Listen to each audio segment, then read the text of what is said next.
کیا آپ بھی سوچتے ہیں کہ بچے پر سختی کرو، مارو، ٹھیک ہو جائے گا؟ تو رکیں، آج بتاتا ہوں کہ یہ مار آگے چل کر کیا بناتی ہے۔ ہم کیا کرتے ہیں کہ بچہ غلطی کرے ہم مارتے ہیں، بچہ ضد کرے ہم مارتے ہیں، بچہ نہ مانے ہم اور مارتے ہیں، اور سوچتے ہیں کہ یہ مار سے سدھر جائے گا۔ مگر سچ یہ ہے کہ مار سے بچہ سدھرتا نہیں ہے، صرف ڈرتا ہے، اور یہ ڈر مستقل نہیں رہتا۔ ہر عمر میں مار کا الگ نتیجہ ہوتا ہے۔ 2 سے 5 سال کا بچہ آپ سے ڈرنے لگے گا اور اپنے اس ڈر اور غصے کو چھوٹے بہن بھائیوں پر نکال لے گا۔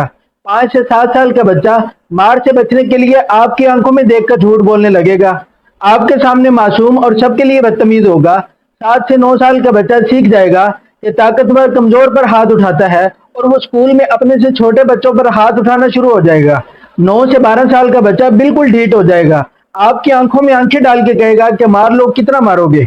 12 سے 18 سال کا بچہ بالکل باغی ہو جائے گا، اس کا گھر آنے کو دل ہی نہیں کرے گا، وہ باہر دوستوں میں، بری چیزوں میں، بری عادتوں میں، بری باتوں میں اپنا سکون ڈھونڈے گا، اور آپ اس کی زندگی میں بالکل irrelevant ہو جائیں گے۔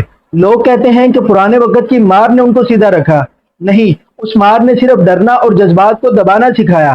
نبی صلی اللہ علیہ وسلم نے فرمایا کہ کسی ماں باپ نے اپنے بچے کو اچھے آداب سے بہتر کوئی تحفہ نہیں دیا۔